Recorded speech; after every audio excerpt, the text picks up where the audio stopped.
오늘 주시는 말씀 함께 보겠습니다. 마태복음 2장 13절에서 23절까지 말씀인데요. 한 절씩 번갈아 가면서 읽겠습니다. 마태복음 2장 13절에서 23절까지 말씀 제가 세 번역으로 한 절씩, 제가가 아니라 한 절씩 번갈아 가면서 읽겠습니다.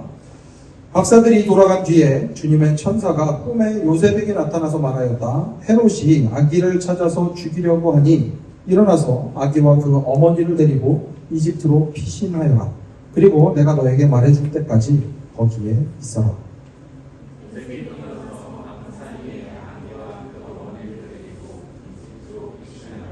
헤롯이 죽을 때까지 거기에 있었다. 이것은 주님께서 예언자를 시켜서 말씀하신 바 내가 이집트에서 내 아들을 불러냈다 하신 말씀을 이루시려는 것이었다.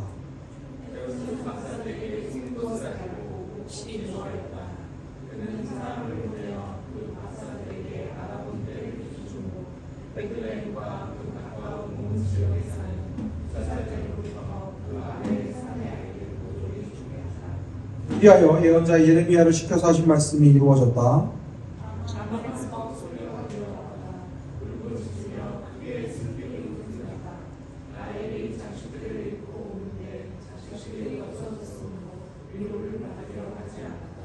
헤롯이 죽은 뒤에 주님의 천사가 이집트에 있는 요셉에게 꿈에 나타나서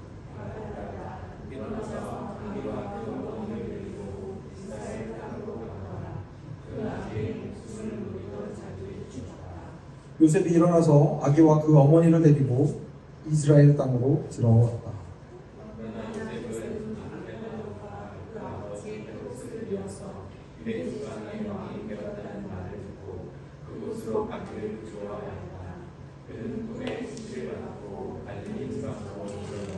함께 있습니다.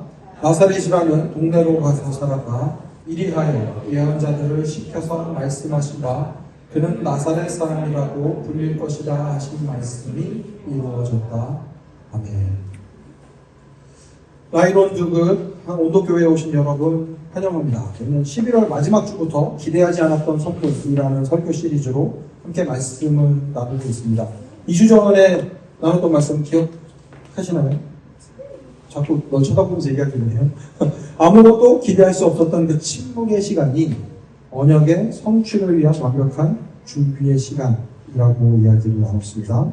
하나님의 침묵처럼 보였던 시간이 사실은 가장 귀한 선물을 준비하는 시간이었습니다. 우리 삶에 아무리 어렵고 힘든 일이 일어난다고 하더라도 하나님께서 침묵하고 계시는 것처럼 보이는 시간을 지나갈 때에도 하나님은 놀라운 일들을 계획하고 계시고 준비하고 계시다 라는 게 저희가 나눴던 내용이었고요. 지난주에는 기대할 수 없었던 사람들이라는 설교를 통해서 저희들이 목자의 삶을 살펴보았습니다. 그래서 예수님을 만나면 내가 서 있는 바로 그 자리가 하나님께 찬양과 영광을 돌리는 자리가 된다라는 말씀을 나눴습니다.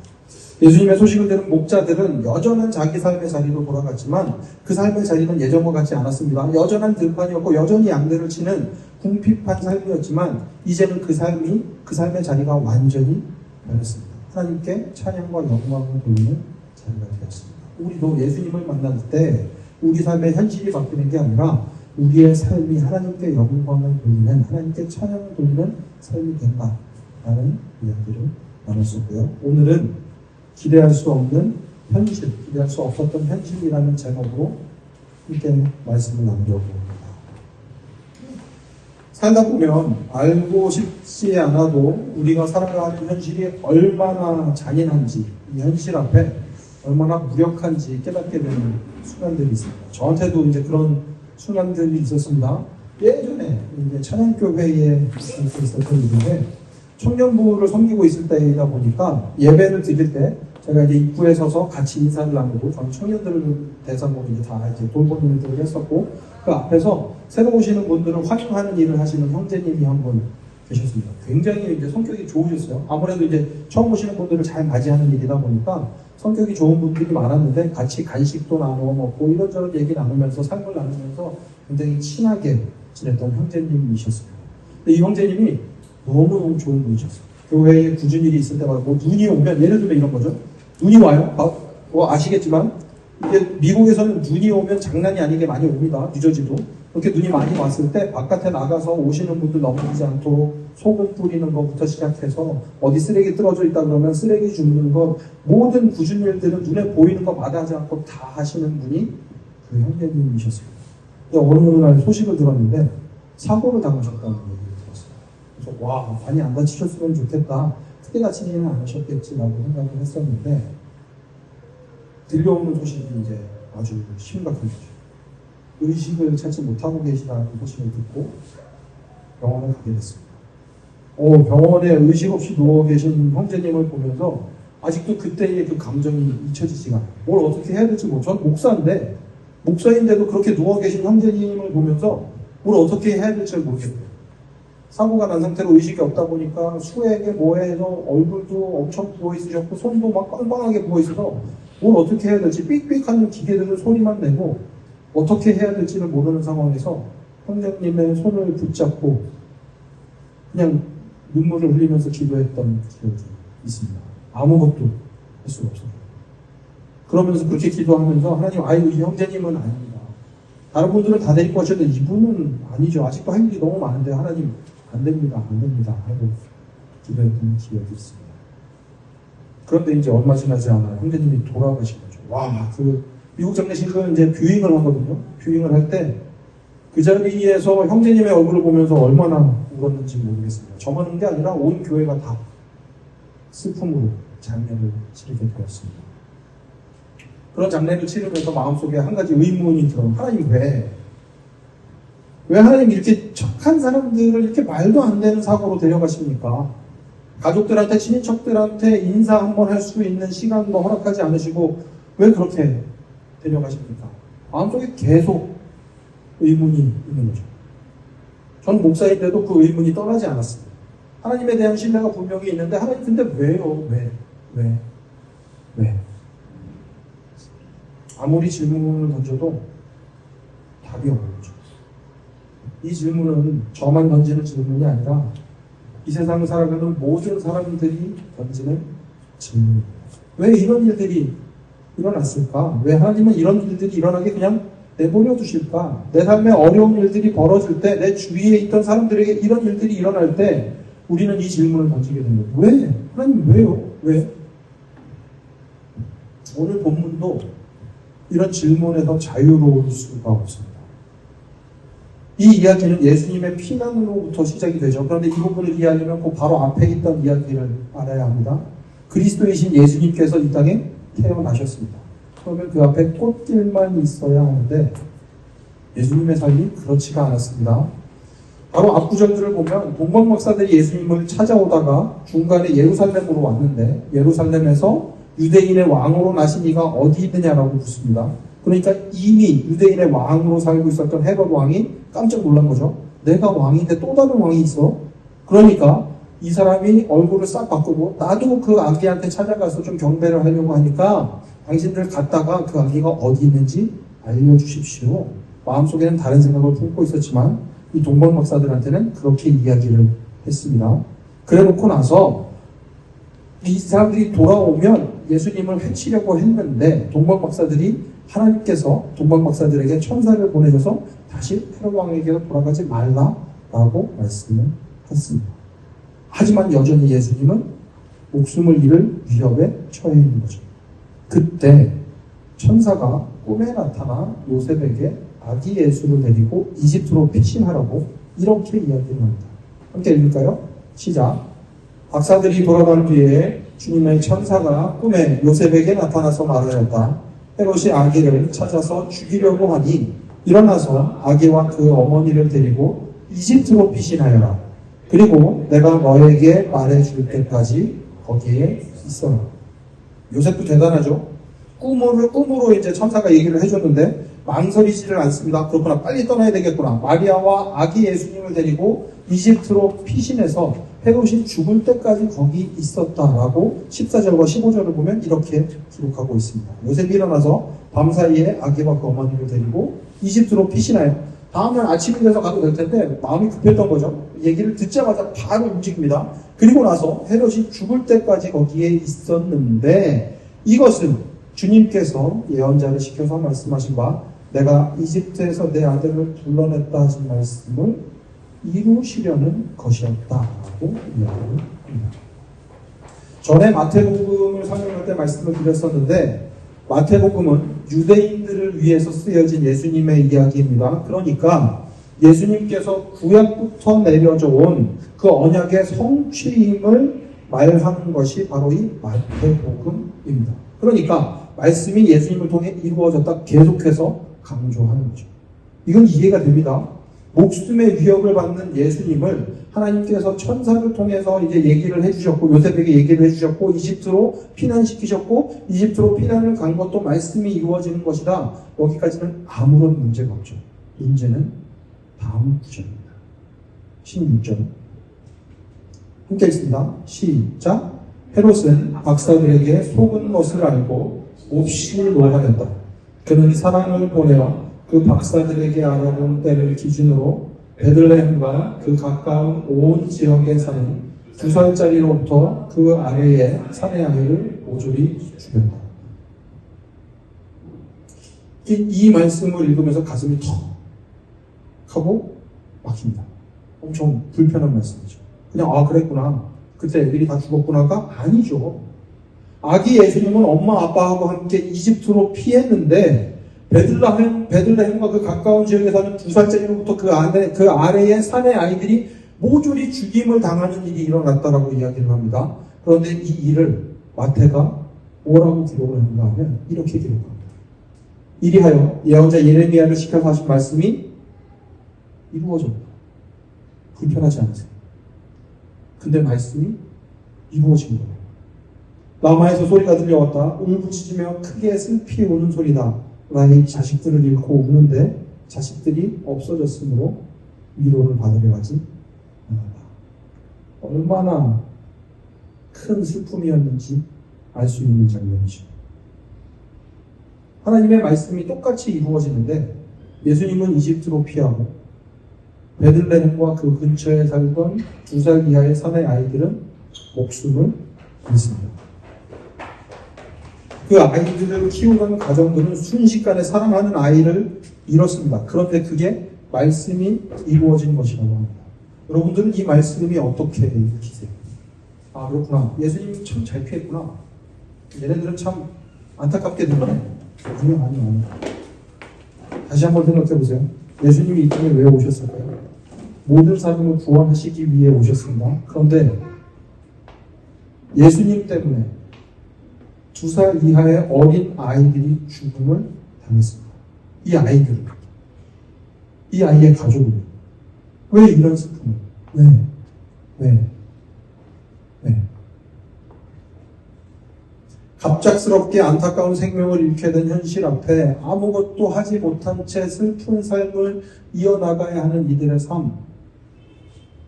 계속해서 저와 같은 질문을 던질 수밖에 없죠. 왜? 이어지는 이야기는 저는 이 부분을 다시 읽으면 되게 화가 났습니다. 보세요. 19절. 헤롯이 죽은 뒤에 주님의 천사가 이집트에 있는 요셉에게 꿈에 나타나서 말하였다. 일어나서 아기와 그 어머니를 데리고 이스라엘 땅으로 가거라. 그 아기의 목숨을 노리던 자들이 죽었다. 요셉이 일어나서 아기와 그 어머니를 데리고 이스라엘 땅으로 들어왔다. 여기까지는 오케이. 예수님은 그 어려운 상황을 피했구나. 그런데 다음 구절이 너무 화가 납니다. 그러나 요셉은 아켈라오가 그 아버지 헤롯을 이어서 유대 지방의 왕이 되었다는 말을 듣고, 이 아켈라오는 헤롯 왕만큼 포악한 왕이라는 평가를 받던 사람이었습니다. 무서운 사람인 거죠. 이렇게 사람들을 죽이는 일에 전혀 거리낌이 없는 그런 사람이었습니다. 그 얘기를 듣고 그곳으로 가기를 두려워하였다. 그는 꿈의 지시를 받고 갈릴리 지방으로 물러가서 나사렛이라는 동네로 가서 살았다. 누구는 베들레헴이라는 곳에서 아이들은 다 죽었는데 이 요셉은 자기가 무서워한다는 이유로, 요셉이 무서워한다는 이유로 그 지역이 아니라 갈릴리 지역으로 가서 살게 되었는데, 심지어는 이렇게 이야기를 합니다. 나사렛이라는 동네로 가서 살았는데 이리하여 예언자들을 시켜서 말씀하신 바 그는 나사렛 사람이라고 불릴 것이다 하신 말씀이 이루어졌다. 와, 아이를 잃은 가정들이 있는데 요셉은 두려워서 유대 지방이 아니라 갈릴리 지방으로 갔다고 이야기를 합니다. 너무 불편하죠. 이게 하나님의 말씀이 이루어진 거라고. 저희들이 계속해서 얘기했잖아요. 하나님은 사랑이시다. 하나님은 우리와 함께 계시다. 예수님이 이 땅에 우리를 구원하러 오셨다. 왜 여전히 이런 일이 일어나야 할까요? 왜 하나님은 이런 일이 일어나도 그냥 내버려 두실까요? 우리가 경험하는 현실도 다르지 않습니다. 왜 나한테 이런 일이 일어나는지 알 수가 없어요. 왜 갑자기 내 건강이 좋아지지 않는지, 왜 갑자기 건강이 안 좋아지는지, 내가 다니던 직장에서 쫓겨나야 했는지, 왜 내가 사랑하는 가족을 잃어야만 했는지, 왜 내가 사랑하는 아들이 갑작스럽게 세상을 떠나야만 했는지, 내 딸이 세상을 떠나야만 했는지, 내 엄마가, 내 아빠가, 내가 아는 그 사람이 왜 세상을 떠나야만 했는지, 저 사람이 훨씬 더 잘못했는데, 왜 내 삶만 더 힘들고 어려워지는지, 하나님이 계시다면 이럴 수는 없는데 왜 이런 일들이 벌어지는지 알 수가 없습니다. 이해가 되지 않는 거죠. 다른 사람에게 이런 일이 일어났다고 해도 우리들이 용납할 수 없을 텐데 어떻게 예수님이 이런 일들이 일어나게 내버려 두셨는지, 아버지이신 하나님이시라면 충분히 이 일을 막을 수 있는 분인데 왜 이 일들을 그냥 내버려 두셨는지, 이 기록을 그대로 남겨두어서 후대의 사람들이 읽게 했는지 이해가 되지를 않습니다. 그래서 도저히 제 생각으로는 결론이 나지를 않아서 이런저런 신학자들은 이 문제를 어떻게 풀고 있는지 좀 찾아보았습니다.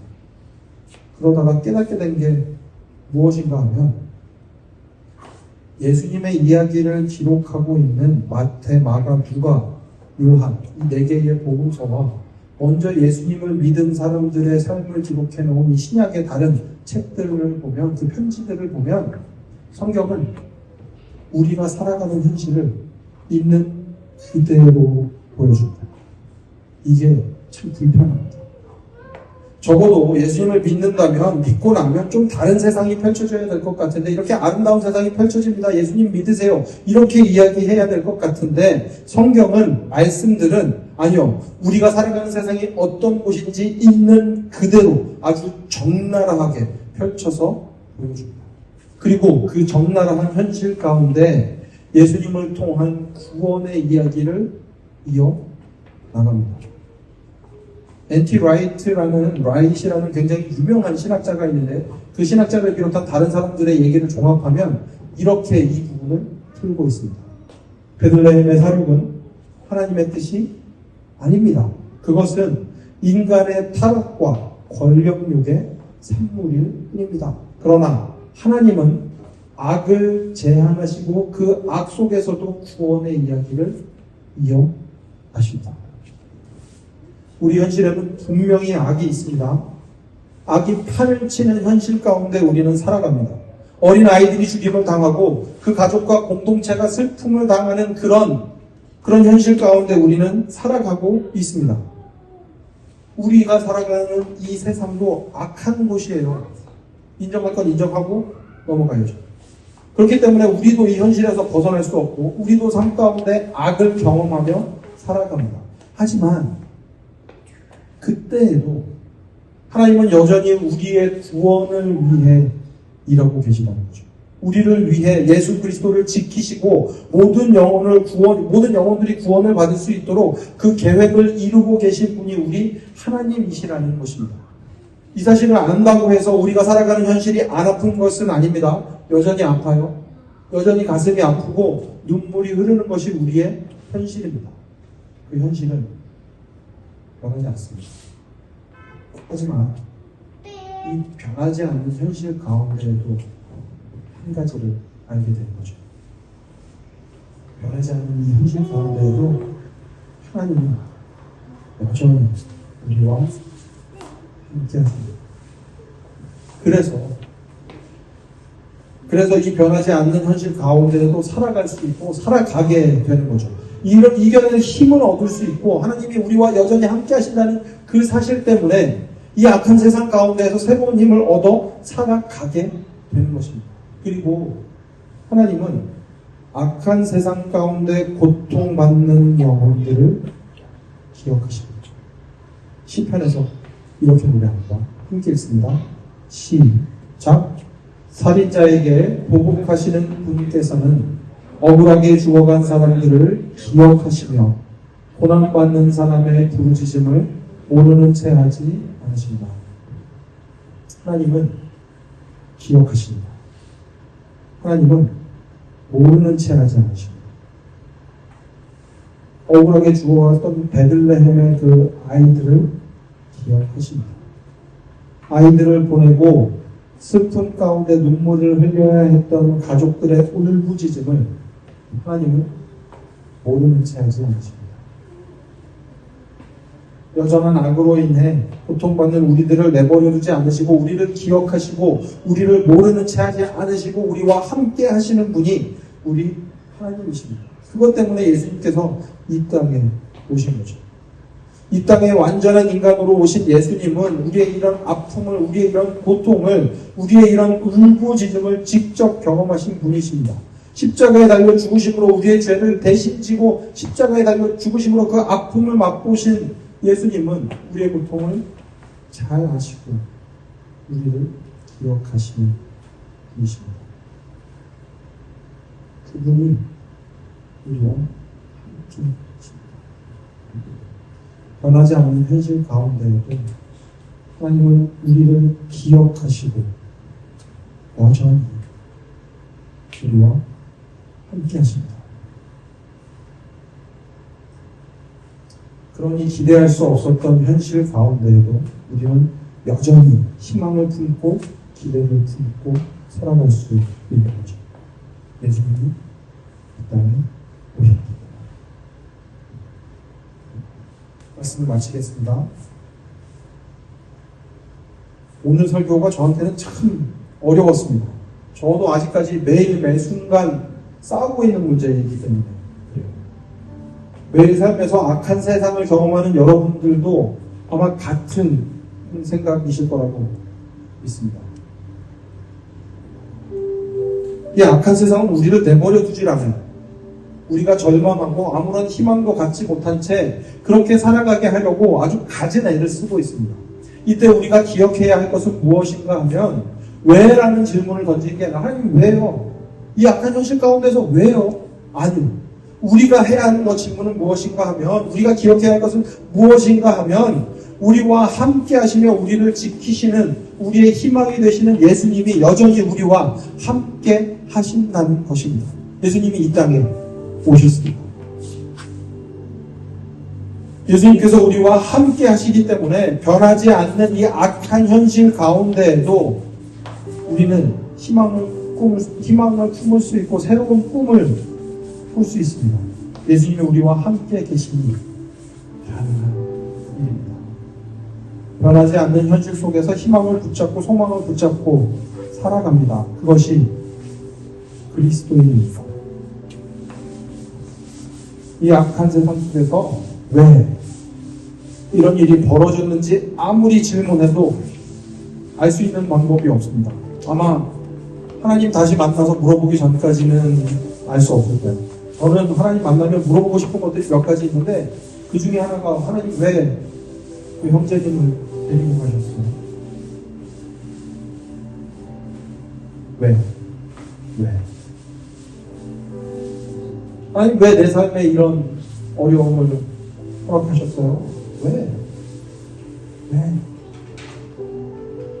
안타깝게도 저는 이 질문에 대한 답을 찾을 수는 없었습니다. 아마 여러분도 마찬가지일 거예요. 이 질문에 대한 답은 우리는 하나님을 다시 만날 때까지 찾을 수 없을 것입니다. 그래서 저는 이 왜라는 질문 대신에 우리와 함께 하시는 예수님을 선택하기로 했습니다. 이 악한 현실 괜찮아요. 예수님과 함께 걷기 때문에 그렇습니다. 예수님과 함께 걷는 이 세상은 조금 더 예수님의 온도로 따뜻해지고 시원해질 것이기 때문에 그렇습니다. 사랑하는 온도교회 모든 성도 여러분, 우리는 악한 현실을 바꿀 수 없습니다. 하지만 예수님과 함께 하기로 이 악한 세상 가운데에도 우리의 힘이 되시고 소망이 되시고 우리를 지켜주시는 예수님과 함께 하기로 결단할 수 있습니다. 오늘이 그 결단의 시간이 되면 좋겠습니다. 모든 어려움 가운데서도 하나님은 여전히 우리와 함께 하십니다. 이 결단을 통해 악한 세상이라는 우리가 처한 현실을 넘어서 하나님의 나라로 나아가는 기대할 수 없는 현실 속에 기대를 가지고 예수 그리스도를 바라보는 모든 여러분의 삶이 되시기를 아주 축원합니다. 저희는 함께 기도하면 좋겠습니다.